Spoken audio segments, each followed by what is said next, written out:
يهده الله فلا مضل له ومن يضلل فلا هادي له أشهد أن لا إله إلا الله وحده لا شريك له وأشهد أن محمدا عبده ورسوله صلى الله عليه وسلم أما بعد فإن خير الحديث كتاب الله وخير الهدي هدي محمد صلى الله عليه وسلم وشر الأمور محدثاتها وكل محدثة بدعة وكل بدعة ضلالة وكل ضلالة في النار اللهم صل على محمد وعلى آل محمد كما صليت على إبراهيم وعلى آل إبراهيم إنك حميد مجيد اللهم بارك على محمد وعلى آل محمد كما باركت على إبراهيم وعلى آل إبراهيم إنك حميد مجيد أعوذ بالله السميع العليم من الشيطان الرجيم بسم الله الرحمن الرحيم يا أيها الناس اتقوا ربكم الذي خلقكم من نفس واحدة وخلق منها زوجها وبث منهما رجالا كثيرا ونساء واتقوا الله الذي تساءلون به والأرحام إن الله كان عليكم رقيبا يا أيها الذين آمنوا اتقوا الله حق تقاته ولا تموتن إلا وأنتم مسلمون يا أيها الذين آمنوا اتقوا الله وقولوا قولا سديدا يصلح لكم أعمالكم ويغفر لكم ذنوبكم ومن يطع الله ورسوله فقد فاز فوزا عظيما ہر قسم کی حمد و ثنا، تعریفات، تکبیرات، تسبیحات، تمجیدات اللہ مالک الملک ذوالجلال والاکرام کی ذات بابرکت کے لیے، جو پوری دنیا کا خالق و مالک، مشکل کشا، حاجت روا، داتا اور غوث اعظم ہے۔ درود و سلام آقا دو جہاں، پیغمبر مجتبی، مقتدا و پیشوا، امت مسلمہ کے رہنما، جن کا نام نامی اسم گرامی جناب محمد الرسول اللہ صلی اللہ علیہ وسلم ہے۔ دوستو احباب سے گزارش ہے، مسجد کا حال تقریباً بھر گیا ہے، بھائی دوسرے بھائیوں کو تنگ نہ کریں، مسلسل یہ سلسلہ جاری و ساری ہے، ساتھی مسجد کے آداب کا خیال رکھیں۔ سامعین محترم، آج کے خطبہ جمعۃ المبارک میں میں آپ احباب کے سامنے قرآن مجید کے حوالے سے چند گزارشات کرنا چاہتا ہوں۔ دعا ہے رب ذوالجلال مجھے حق اور سچ بیان کرنے اور اس پر عمل پیرا ہونے کی توفیق عطا فرمائے۔ سامعین محترم، قرآن اور ماہ رمضان کا آپس میں بڑا گہرا تعلق ہے۔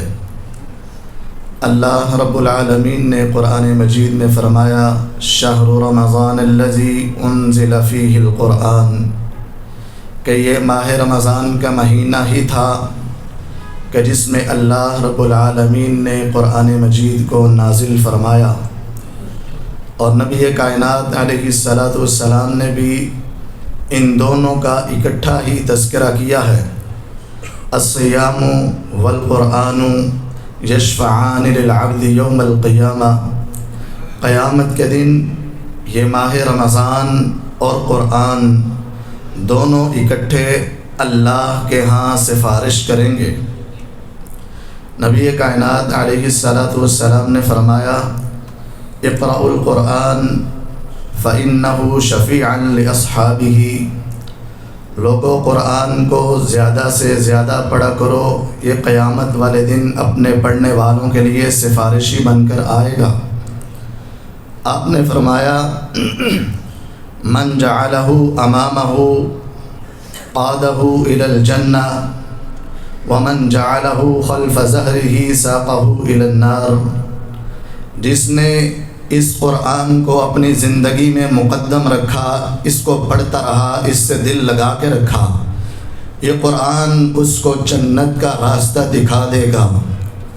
اور جس نے اللہ کی اس کتاب کو پس پشت ڈال دیا، اس سے منہ موڑ لیا، اس کو غلاف میں بند کر کے درازوں میں رکھ دیا، الماریوں میں رکھ دیا اور اس کو پڑھنا چھوڑ دیا، اس کا یہ عمل انسان کو جہنم کی طرف دھکیل دے گا۔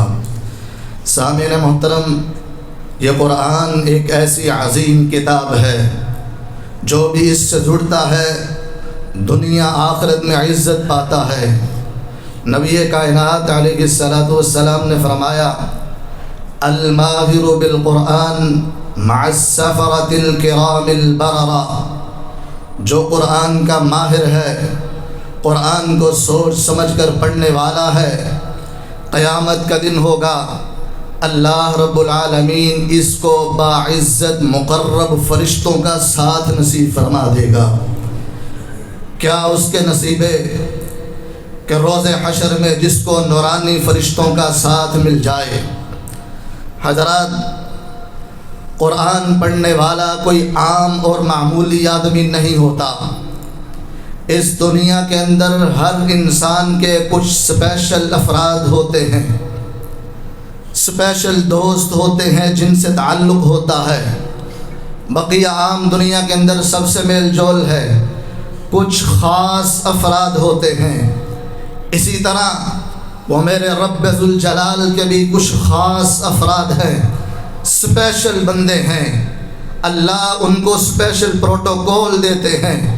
نبی کائنات علیہ الصلاۃ والسلام نے فرمایا، ان للہ اہلین، میرے اللہ کے بھی کچھ خاص بندے ہیں۔ قیل من ہم یا رسول اللہ، صحابہ کرام رضوان اللہ علیہم اجمعین نے سوال کیا، اللہ کے نبی وہ اللہ کے خوش نصیب کون سے بندے ہیں جو اسپیشل اللہ کے خاص ہیں؟ آپ نے فرمایا، اہل القرآن ہم اہل اللہ و خاصتہ، جو قرآن کو کثرت سے پڑھنے والا ہے وہ اللہ کا اسپیشل بندہ ہوتا ہے اور اللہ کا خاص بندہ ہوتا ہے۔ حضرات، آج میں نے اور آپ نے اپنی زندگی کا جائزہ لینا ہے، میرا قرآن کے ساتھ کیا تعلق ہے؟ میں نے اس کو ایک سال بعد رمضان میں کھولا یا ساری زندگی میں معمول بنا کے رکھا؟ روزمرہ میری زندگی کا حصہ ہے یا میں نے پس پشت ڈال دیا؟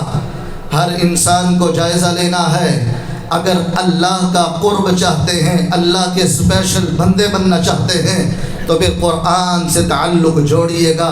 یہ قرآن انسان کے لیے دنیا آخرت میں کامیابی کا ضمانت ہے۔ نبی کائنات علیہ الصلاۃ والسلام نے فرمایا، ان اللہ یرفع بہذا الکتاب اقواما ویضع بہ آخرین، جو اس قرآن سے جڑتا ہے اللہ ایسے لوگوں کو بلندیاں عطا کرتے ہیں، عروج ملتا ہے۔ جو اس سے منہ موڑتا ہے دنیا آخرت میں ذلت اس کا مقدر بن جاتی ہے، انسان ذلیل و خوار ہو جاتا ہے۔ ایک مثال بیان کر کے بات کو آگے بڑھاتا ہوں۔ امی جان عائشہ صدیقہ طاہرہ مطہرہ رضی اللہ تعالی عنہ بیان کرتی ہیں، میں اور امام الانبیاء جناب محمد الرسول اللہ صلی اللہ علیہ وسلم مسجد نبوی میں عشاء کی نماز پڑھی، واپس گھر میں پلٹنے لگے، اللہ کے نبی بھی چلے گئے، میں بھی جانے لگی۔ اچانک میرے کانوں میں بہترین خوبصورت قرآن کی آواز پڑی، میں وہاں پر کھڑی ہو گئی، قرآن سننے لگ گئی۔ اتنا شاندار قرآن پڑھا جا رہا تھا، مجھے کچھ ٹائم لگ گیا، میں وہاں پر کھڑی ہو کر سن رہی ہوں۔ پھر دل میں خیال آیا کہ رسول اللہ تو گھر میں پہنچ چکے ہوں گے، وہ میرے بارے میں سوچ رہے ہوں گے، انتظار کر رہے ہوں گے۔ آپ گھر جاتی ہیں، آقا کائنات سے یہ مسئلہ شیئر کیا، اللہ کے نبی اگر آپ کا مجھے یہ ڈر نہ ہوتا، آپ کی سوچ نہ ہوتی تو پھر میں ابھی اور قرآن سنتی۔ مسجد نبوی میں اللہ کا قرآن پڑھا جا رہا تھا۔ کائنات کے امام اٹھے، امی جان حضرت عائشہ رضی اللہ تعالیٰ عنہ کو ساتھ لیا اور مسجد نبوی میں آئے، رسول اللہ بھی بیٹھ کر قرآن سننے لگے۔ منظر دیکھا، ایک قاری قرآن پڑھ رہا ہے، بقیہ صحابہ اس شخص کے ارد گرد بیٹھ کر اللہ کا قرآن سن رہے ہیں۔ امام الانبیاء نے بھی قرآن سنا۔ جب اس قاری قرآن نے اپنے تلاوت کو مکمل کیا، میرے نبی کو دیکھا، کہا آقا مجھے معلوم نہیں تھا آپ بھی تشریف فرما ہیں، اگر مجھے پتہ ہوتا آپ بھی ہیں میں اور زیادہ قرآن پڑھتا۔ میرے نبی نے جب یہ تلاوت سنی، آقا نے فرمایا الحمدللہ الذی جعل فی امتی مثل ھذا، اللہ تیرا شکر ہے تو نے میری امت میں ایسا قرآن پڑھنے والا بنایا ہے۔ نبی کائنات علیہ السلام جب اس مجلس سے فارغ ہوئے گھر کو واپس پلٹتے ہیں، حضرت عائشہ رضی اللہ تعالیٰ عنہ ساتھ ہیں۔ آقا نے پوچھا عائشہ جانتے ہو یہ قرآن پڑھنے والا کون تھا؟ کہا اللہ کے نبی مجھے معلوم نہیں۔ میرے نبی نے فرمایا یہ قاری قرآن پڑھنے والا ایک مکے کا غلام تھا، سالم مولا ابی حذیفہ، اس کا نام سالم ہے، ابو حذیفہ کا آزاد کردہ غلام ہے۔ مکے کا رواج تھا غلام کو کوئی عزت نہیں دیتا تھا، حقارت کے نگاہ سے دیکھتا تھا، لوگ اس کو ہیچ سمجھتے تھے، اس کی کوئی قدر و قیمت نہیں ہوتی تھی، لیکن وہ اللہ کے قرآن کو پڑھنے والا بنا، اس کے ساتھ جڑا۔ آج اس کا مقام یہ ہے مسجد نبوی کا صحن ہے، صحابہ اس کے گرد موجود ہیں، امام الانبیاء جناب محمد الرسول اللہ صلی اللہ علیہ وسلم بھی اس کا قرآن سننے کے لیے مسجد میں تشریف لائے ہیں۔ اللہ رب العالمین اپنے قرآن پڑھنے والے بندوں کو بلند و بالا کر دیتا ہے۔ ان اللہ یرفع بہذا الکتاب اقواما ویضع بہ آخرین، جو اس قرآن سے جڑ جاتا ہے اللہ اسے دنیا کے اندر بھی بلندیاں عطا فرما دیتا ہے۔ سامعین محترم، احد کا میدان تھا، 70 صحابہ شہید ہوئے، 70 صحابہ زخمی ہوئے، تدفین کا معاملہ تھا۔ آقا کائنات نے کہا میرے صحابہ قبریں کھودی جائیں۔ سارا دن میدان جہاد میں دشمن سے ٹکرائے ہوئے تھے اور جسموں پر زخم تھے، آقا اتنی قبریں کیسے کھودیں گے؟ میرے نبی نے فرمایا میرے صحابہ قبریں کھودو، ایک ایک قبر کے اندر 2 3 4 صحابہ کو دفنا دیا جائے گا۔ قبریں کھودی گئیں، امام الانبیاء کو بتلایا گیا، میرے آقا آگے بڑھے، دفنانے کا موقع آیا، میرے نبی نے ایک سوال کیا، میرے صحابہ مجھے بتلاؤ ایہم اکثر اخذا للقرآن، ان کے چہرے دیکھ کر بتلاؤ ان میں سے سب سے زیادہ قرآن پڑھنے والا کون تھا؟ اگرچہ احد کے سارے شہداء جنتی تھے، رب ذوالجلال نے ان کو جنت کا مہمان بنا دیا تھا، لیکن میرے نبی نے قبر کے اندر اتارتے ہوئے سوال یہ پوچھا ایہم اکثر اخذا للقرآن، ان میں سے قرآن سب سے پڑھنے والا کون تھا؟ میرے آقا نے یہ نہیں پوچھا مجھے بتلاؤ ان میں سے قریشی کون تھا، ان میں سے ہاشمی کون تھا، مال و دولت والا کون تھا، جاگیردار کون تھا، عہدے والا کون تھا، ٹھاٹ باٹ والا کون تھا، مال و ثروت والا کون تھا، چتراہٹ کس کی چلتی تھی، دنیا میں نام کس کا چلتا تھا، سکہ کس کا چلتا تھا؟ نہیں، میرے نبی کو پتا تھا۔ آج میرے صحابہ جس جگہ پر جا رہے ہیں یہاں پر مال و دولت کام نہیں آئے گا، چودراہٹ کام نہیں آئے گی، صدارت وزارت کام نہیں آئے گی، عہدے کام نہیں آئیں گے، جائیداد جگیریں کام نہیں آئیں گی، دنیا کا مال و دولت بینک بیلنس کام نہیں آئے گا، رشتہ داریاں کام نہیں آئیں گی، ہاشمی ہونا اور بڑے بڑے تعلقات خاندان سے ہونا یہ اس کے کام نہیں آئے گا۔ میرے نبی کو پتا تھا اگر اس قبر کے اندر کام آنا ہے تو یہ اللہ کے قرآن نے کام آنا ہے۔ میرے صحابہ جو ان میں سے سب سے زیادہ قرآن پڑھنے والا ہے اس کو قبر کے اندر پہلے اتارا جائے، اس کی نعمت اس کی برکت کی وجہ سے اللہ قبر کو ویسے ہی منور فرما دے گا۔ حضرات یہ قرآن قبر کے اندر بھی انسان کے لیے ساتھی بنے گا۔ مومن بندوں سے بھی بعض مرتبہ گناہ ہوتے ہیں اور اللہ ناراض ہو جاتے ہیں۔ میرے نبی نے فرمایا جب انسان کو قبر کے اندر لٹا دیا جائے گا جو اس نے جرائم کیے ہیں بعض مرتبہ اللہ معاف فرما دیتے ہیں، بعض مرتبہ اللہ تعالیٰ عذاب کے لیے بھی اپنے بندے کو پکڑ لیتے ہیں۔ عذاب سب سے پہلے اس کے قدموں کی طرف سے آئے گا۔ دافعته مشيه الى المساجد، یہ شخص دنیا کے اندر اپنے ان قدموں پر چل کے اللہ کے گھر میں مساجد کی طرف جایا کرتا تھا، اس کا یہ عمل کھڑا ہو جائے گا۔ اللہ تیرا یہ بندہ انہی قدموں پر چل کے تیرے گھر میں آیا کرتا تھا، کتنے وہ لوگ تھے جو انہی قدموں پہ چل کے سینما اور تھیٹروں میں جاتے تھے، چوکوں چوراہوں میں جاتے تھے، گلیوں بازاروں میں گھومتے تھے، کرکٹ کے میدانوں میں جاتے تھے، دنیا کی رونقوں میں جاتے تھے، اور یہ تیرا بندہ ان قدموں پہ چل کے تیرے گھر میں آتا تھا۔ آج بھلا اس کو کیسے یہاں سے عذاب ہو سکتا ہے؟ اللہ میری سفارش قبول کر کے اس کو عذاب کو یہاں سے ہٹا دے، کسی اور طرف سے بھیج دے۔ اللہ یہ سفارش قبول کر لیں گے، قدموں کی طرف سے عذاب کو ہٹا دیا جائے گا۔ عذاب پھر ہاتھوں کی طرف سے آئے گا، درمیان سے۔ دفعته الصدقہ، انسان نے اپنے ہاتھوں سے صدقہ کیا ہوگا، یہ سفارشی بن جائیں گے۔ مولا دنیا کے اندر لوگ نوچتے تھے، کھینچتے تھے، ڈاکے ڈالتے تھے، غاصب تھے، لوگوں کا مال چراتے تھے، اور یہ تیرا بندہ اپنے ہاتھوں سے کمائی کر کے بیواؤں پہ، یتیموں پہ، بے سہارا پہ، غریبوں پہ اور لوگوں میں، مساجد و مدارس میں یہ خرچ کرتا تھا، بھلا ان ہاتھوں پر آج عذاب ہوگا؟ اے اللہ میری سفارش قبول کر لے، ہاتھوں سے عذاب کو لوٹا دے اور اس کو کسی اور طرف لے جا۔ پھر وہ عذاب اللہ رب العالمین وہاں سے لوٹا کے انسان کے چہرے کی طرف لائیں گے۔ یہ چہرہ جس زبان سے انسان گالیاں بھی بکتا ہے، بدگمانیاں کرتا ہے، چغلیاں کرتا ہے، غیبتیں کرتا ہے، جھوٹ بولتا ہے، فراڈ کھیلتا ہے، اور کچھ ایسے بھی ہیں جن کی زبان پہ اللہ کا قرآن جاری ہوتا ہے۔ جو قرآن پڑھنے والا ہے، اپنے زبان کو اللہ کے ذکر سے تر رکھنے والا ہے، قیامت کے دن یہ چہرہ اللہ کے سامنے گواہی دے گا کہ اللہ یہ زبان تیرا قرآن پڑھتی رہی، آج بھلا ایسے چہرے کو کیسے تو عذاب دے گا؟ اللہ ہماری سفارش قبول کر لے، عذاب کو لوٹا دے۔ اللہ یہاں سے بھی سفارش قبول کر کے اس قرآن کی سفارش کی برکت کی وجہ سے اللہ اپنے بندے سے عذاب کو لوٹا دیں گے، انسان کو اللہ کے عذاب سے محفوظ رکھا جائے گا۔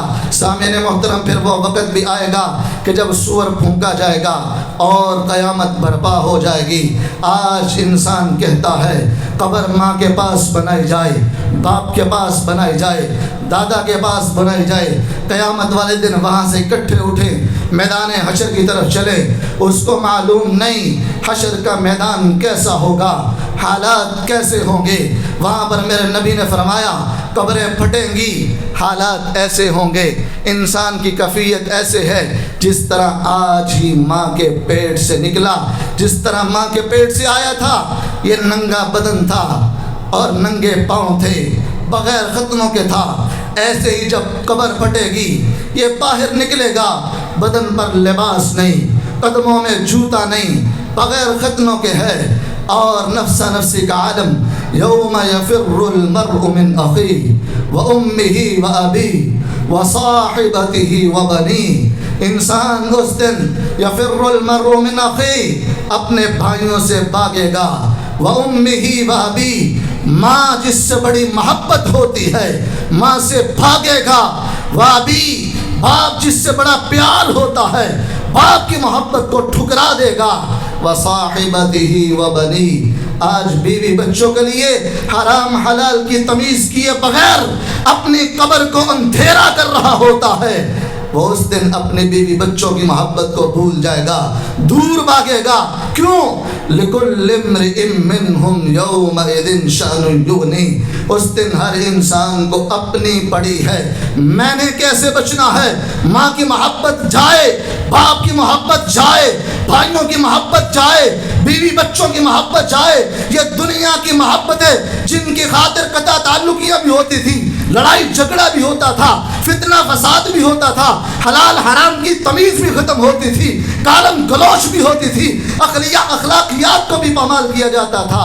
لیکن آج یہ ساری محبتیں ختم ہو جائیں گی، نفسا نفسی کا عالم ہے، انسان ان سے بھاگ رہا ہوگا۔ ایسے حالات میں اگر انسان کے کوئی کام آئے گا تو میرے رب کا یہ قرآن کام آئے گا۔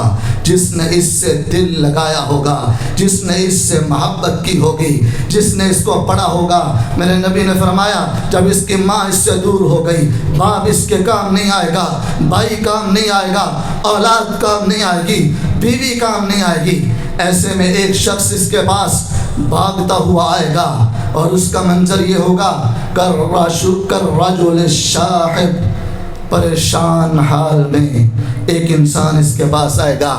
کیوں پریشان؟ اس کو تلاش کر رہا ہے۔ جس طرح ماں کا بچہ گم ہو جائے، ماں اپنے بچے کو تلاش کرتے ہوئے غمزدہ ہو کر پریشان ہوتی ہے، ایسے یہ شخص اس کو تلاش کر رہا ہوگا، میرا قرآن مجھے پڑھنے والا آج کہاں پہ ہے، کہیں گم تو نہ گیا۔ کر رجل شاحب، پریشانی کے عالم میں آئے گا اور آ کر پوچھے گا اتعرفنی، ارے مجھے جانتا ہے میں کون؟ کہے گا ما اعرفک، نہیں بھائی میں تجھے نہیں جانتا۔ وہ قرآن جو انسانی شکل میں آیا ہے اس میدان حشر میں کہے گا انا تلاوتک القرآن، میں تیری قرآن کی تلاوت ہوں جو تو دنیا میں پڑھا کرتا تھا، آج وہ تلاوت تیرے سامنے آ چکی ہے۔ پریشان نہ ہو، ہر تاجر کی مزدوری ہوتی ہے، ہر محنت کا صلہ ہوتا ہے۔ تم نے دنیا کے اندر مجھ سے تعلق جوڑا تھا، میں بے وفا نہیں ہوں، میں تیرا ساتھ دینے کے لیے آیا ہوں۔ اپنا ہاتھ دائیں آگے بڑھا، یہ اپنا دایاں ہاتھ آگے بڑھائے گا۔ فَيُعْطَى الْمُلْكَ بِيَمِينِهِ، لے پکڑ، آج تجھے جنت کی چابی اور سرٹیفکیٹ دیا جا رہا ہے۔ کہے گا بایاں ہاتھ آگے بڑھا، یہ بایاں ہاتھ آگے بڑھائے گا۔ وَيُؤْتَى الْخُلْدَ بِشِمَالِهِ، اس کے بایاں ہاتھ میں ہمیشہ کا ٹکٹ دیا جائے گا۔ لے ایک تیرے ہاتھ میں جنت کا ٹکٹ ہے، دوسرے ہاتھ میں ہمیشگی کی ضمانت ہے۔ اب پریشان نہ ہو، دنیا کے سارے تعلقات جہاں پہ تجھے چھوڑ گئے، تم نے مجھ سے تعلق جوڑا تھا، میں نے تجھ سے غداری نہیں کی۔ آج قیامت کے دن روز حشر میں اگر تیرے کوئی کام آیا ہے تو یہ قرآن کام آئے گا۔ حضرات، لوگ دنیا کے اندر تعلقات بناتے ہیں، بڑے بڑے نام سے تعلق جوڑنے کی کوشش کرتے ہیں، کیوں؟ مشکل وقت میں کام آئے گا، اوکھا سوکھا ویلا ٹپ جائے۔ حضرات، اس سے زیادہ مشکل وقت کوئی نہیں، اور اس قرآن سے زیادہ وفادار ساتھی کوئی نہیں۔ آج دنیا کے اندر کسی کو ساتھی بنائیں نہ بنائیں، خدا را میں اپنے آپ کو، آپ احباب کو کہوں گا اس قرآن کو اپنا دوست بنا لیں، یہ سچا دوست ہے، اس سے تعلق جوڑ لیں، دنیا آخرت میں کامیاب ہو جائیں گے۔ ابھی یہاں پر کھڑا ہے، اچانک سے دیکھے گا پرندوں کا ایک جھنڈ آیا ہے، اور دیکھے گا بادلوں کے ٹکڑے آئے ہیں۔ وہ روز محشر جہاں پہ کوئی سایہ نہیں ہے، سختی کا دن ہے، اور دیکھے گا کہ جیسے پرندوں کا جھنڈ کسی کو تلاش کر رہا ہے۔ اچانک اس کو دیکھیں گے، وہ پرندوں کا جھنڈ اس کے اوپر آگے سایہ کر دے گا۔ بادلوں کا ٹکڑا آئے گا، وہ اس کو تلاش کر رہا ہے، اچانک سے آ کے جب اس کو دیکھے گا اس کے اوپر سایہ کر کے کھڑا ہو جائے۔ کہیں یہ قرآن پڑھنے والے کو حشر کے میدان میں تپش نہ لگے، گرم ہوا نہ لگے، اور اس کے اوپر گرمی نہ آئے، اس کو سایہ دیا جائے۔ حقیقت کے اندر یہ پرندوں کا جھنڈ نہیں ہے، یہ سورۃ البقرہ ہے، اور یہ بادلوں کے ٹکڑے یہ بادل نہیں ہے، یہ سورہ آل عمران ہے۔ میرے نبی نے فرمایا اقرأوا الزہراوین، لوگوں کثرت کے ساتھ سورۃ البقرہ اور سورہ آل عمران پڑھا کرو، یہ روز حشر اپنے پڑھنے والوں کے لیے سائبان بن جائیں گے۔ اب کتنا خوش نصیب ہے وہ انسان جس نے قرآن سے تعلق جوڑا جنت کا ٹکٹ ملا، ہمیشگی کا سرٹیفکیٹ ملا، آسمانوں پہ اس کے اوپر آ کر یہ صاحبان بن گئے، اور ابھی کھڑا ہے اللہ کی عدالت میں پیش ہونا ہے، انتظار میں ہے۔ پھر وہ وقت بھی آ جائے گا، پکارا جائے گا، فلاں بن فلاں آ کر حساب دے، اللہ کی عدالت لگی ہے۔ جی ہاں، ہمارے نام لیے جائیں گے، باپ کے نام سے پکارا جائے گا، فلاں بن فلاں آ کر حساب دے۔ ہے کسی کے اندر جرت، اتنی ہمت جو دعویٰ کرے کہ میں اپنی زندگی کا حساب دے سکتا ہوں؟ ہے کسی کے اندر اتنا حوصلہ؟ کم از کم میں اپنے بارے میں تو کہوں گا میرے اندر تو ایک دن کا حوصلہ بھی نہیں ہے کہ میں اپنے زندگی کے ایک دن کا بھی حساب دے سکوں۔ اللہ کی عدالت میں کھڑا ہو کر جواب دینے کے لیے انتظار کر رہا ہوگا، اس کو پکارا جائے گا، فلاں بن فلاں آئے، اپنی زندگی کا حساب دے، بتا تیرے لیل و نہار کیسے گزرے، تیرے شب و روز کیسے گزرے، تجھے شباب ملا، تجھے جوانی ملی، قوت کے لمحات ملے، بتا کہاں پہ گزار کے آیا ہے۔ انسان اپنی زندگی کا حساب دینے کے لیے بیٹھ کھڑا ہوگا۔ جب اللہ کی عدالت میں بلایا جائے گا، یہی جو دو صورتیں اوپر سایہ کر کے کھڑی ہیں، اللہ کے پاس جب پہنچے گا، ایک دائیں طرف سے آ جائے گی، ایک بائیں طرف سے آ جائے گی۔ اللہ حساب لینے لگیں گے، یہ سفارش کریں گے تو حاجانی، یہ دونوں جھگڑا کریں گی، ضد کریں گی، بار بار منت اور سماجت کریں گی۔ اس کا لغوی معنی دیکھا جائے تو اللہ کہہ رہے ہیں حساب لینا، یہ کہیں گے یا اللہ چھوڑ دے، نہ کھول کھاتا، اللہ چھوڑ دے، اس کو معاف کر دے، یہ تیرا قرآن پڑھنے والا تھا، یہ ہمارے ساتھ محبت کرنے والا تھا، دنیا پڑی تھی، ڈائجسٹ پڑھنے والے اور بڑے بڑے کالم پڑھنے والے، فیس بک پہ وقت ضائع کرنے والے، یوٹیوب انسٹاگرام پہ اپنی زندگی کے لمحات کو گنوانے والے، اور کرکٹ کے میدانوں میں، کھیل کے میدانوں میں، گیموں کے اندر اپنے وقت کو برباد کرنے والے، لیکن یہ تیرا بندہ قرآن پڑھتا تھا، یا اللہ نہ کھول، اللہ چھوڑ دے، معاف کر دے، اس کا کھاتا کھولے بغیر معاف کر دے۔ یہ اتنی مرتبہ اللہ رب العالمین سے درخواست کریں گی، اللہ ان کی درخواست کو قبول کر کے اپنے بندے کو معاف فرما دیں گے۔ اور پھر یہیں پر بس نہیں، پھر اللہ کہیں گے بلاؤ ان کے والدین کو، والدین کو بلایا جائے گا۔ یہ صرف حافظ قرآن کے والدین کے لیے نہیں ہے، صاحب قرآن، جو بھی قرآن پڑھنے والا، قرآن پڑھنے والے کے والدین کو بھی بلایا جائے گا۔ اس کے والدین کو بلا کر جنتی 2 لباس پہنائے جائیں گے، اور وہ اتنے قیمتی لباس، میرے نبی نے فرمایا پوری دنیا کا مال و متاع، سونا چاندی ہیرے جواہرات موتی بینک بیلنس کرنسیاں ساری جائیدادیں سارا کچھ اکٹھا کر دیا جائے، پوری دنیا کی دولت ان 2 حلوں کا مقابلہ نہیں کر سکتی، ان کی قیمت نہیں ادا کر سکتی۔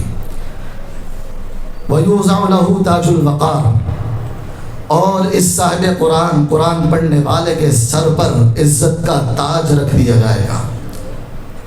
والدین پوچھیں گے، سوال کریں گے، اللہ یہ تو تیرا قرآن بہت زیادہ پڑھنے والا، صاحب قرآن، اس کو سمجھنے والا، یاد کرنے والا، حفظ کرنے والا، تلاوت کرنے والا، اس پہ عمل کرنے والا، اس کو تو یہ عزت سے نوازا، ہمیں یہ لباس کیوں پہنایا ہے؟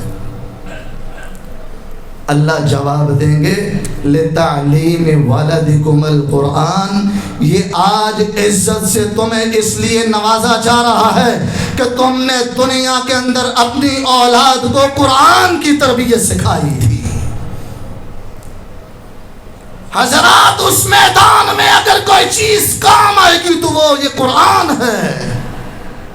آج لوگ اپنی اولادوں کا مستقبل بنانے کے لیے دنیا کے فنون سکھاتے ہیں، سکھائیں، ہمیں کوئی اعتراض نہیں، لیکن یاد رکھنا اگر دنیا کے فنون کے بدلے میں تم نے قرآن سے منہ موڑا، میرے بیٹے کو فزکس کا تو پتہ ہو، بایو کا پتہ ہو، کیمسٹری کے فارمولے آتے ہوں، میتھمیٹکس آتی ہو، انگریز کی زبان تو آتی ہو، اگر قرآن کا ترجمہ نہیں آتا، قرآن کا فہم نہیں ہے، تو یاد رکھنا، رب کعبہ کی قسم اٹھا کے کہتا ہوں، قیامت کے دن یہ بایو، یہ فزکس، یہ کیمسٹری تیرے کسی کام نہیں آئے گی۔ ہاں اگر تو نے دنیا کے کوئی فنون نہیں پڑھائے، یہ قرآن سکھایا ہے، تو انشاءاللہ دعوے سے کہتا ہوں یہ قرآن اس وقت تیرے لیے نجات کا ذریعہ بن جائے گا۔ قرآن سکھائیے اپنی اولادوں کو، یہ ان کا مستقبل ہے۔ آج لوگ کہتے ہیں ان کا فیوچر بنانا ہے، جناب کیا کریں، 30 سالہ زندگی گزار دیتے ہیں مستقبل بنانے میں، بقیہ کتنی رہ گئی؟ 30 سال، 40 سال، 50 سال، عمومی طور پر بس یہ ہمیشہ کی زندگی کو نظر انداز کر دیا۔